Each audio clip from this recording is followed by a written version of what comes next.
Menansyid mi dan kembali kepada Buno. Ya, yaitu bahasa Arab beda lain makna. Jadi bekna yang robah-robah bahasa Arab. Nah dengar. Lagi Al-Fatihah betul. Tak baca dulu Al-Fatihah. Nah yang baca Al-Fatihah ini. Hana. Nah tahu dengar. So baca. Jokowi. Nah senang orang ke Jokowi mental. Nah galak ke Jokowi. Hana. Cilu lihat yang kamera. Anak min. Ada yang dekat surat bukan Pak. Hodro ni para pelajar.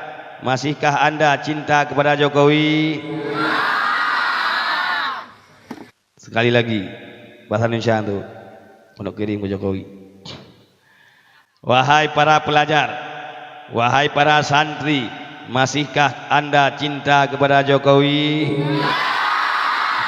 Mujahidah ini.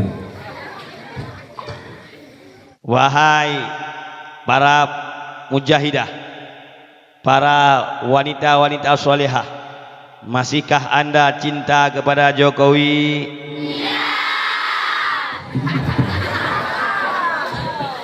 Can bengeng Jokowi. Urang Sulaiman wajar oleh adik-adik kita hana cinta karena mengerti haima apa yang dilakukan oleh Jokowi selamanya, mengerti apa yang dilakukan oleh rezim selamanya. Adik-adik lu rasa mengerti kiban ulama dikriminalisasi, Habib Rizik sirah ulama besar mak. Habib Rizik bukan cuma ulama tetapi beliau adalah pejuang intelektual. Kemudian juga beliau adalah pemerhati. Orangnya sangat perhatian kepada nasib bangsa.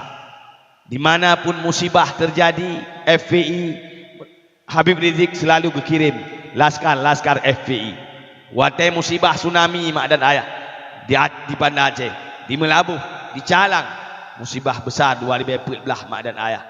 Watenyan oleh Gus Dur kag fatwa bahawa mayat tsunami ka dibolehkan untuk ditut karena pakon karena membawa virus.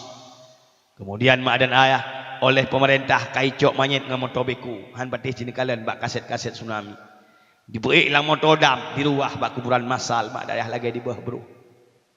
Tapi oleh FPI dikirim utusan Sribero Laskar untuk ya bantu korban tsunami. Han patih ni kalian di YouTube ronyo mak dan ayah karena barokah hana ditayangkan di media, hana diliput oleh media. Yang nak merekam ala kadar ka pasok YouTube sebagai simpanan nebuka di YouTube. Kiban FPI wate tsunami Aceh. Sebenarnya oleh pemerintah Indonesia mak dan ayah berterima kasih kepada FPI. Sebenarnya oleh presiden malu apabila Habib Rizik harus meninggalkan kampung halaman, beliau harus hijrah kota suci Makkah. Pakon Malay karena Habib Rizik ulama, karena Habib Rizik itu orang yang membantu negara. Padum nali mi dan pemuda-pemuda yang direkrut oleh Habib Rizik menjadi anggota FPI, menyuarakan pemudanya yang kadang pemuda yang gelandangan menjadi pemuda yang selamat. Padum nali pemuda-pemuda yang berpegat akhlak, padum nali manusia-manusia yang kaget akhlak, padum nali tempat-tempat maksiat yang kagetuk. Sebenarnya oleh pemerintah berterima kasih, tetapi mi dan ayah oleh pemerintah Indonesia, khususnya oleh rezim yang berkuasa uronyo, yaitu oleh pemimpin uronyo yang terutama orang nomor satu di Indonesia uronyo, yaitu presiden. Mereka tidak peduli terhadap nasib para ulama. Ya bukan?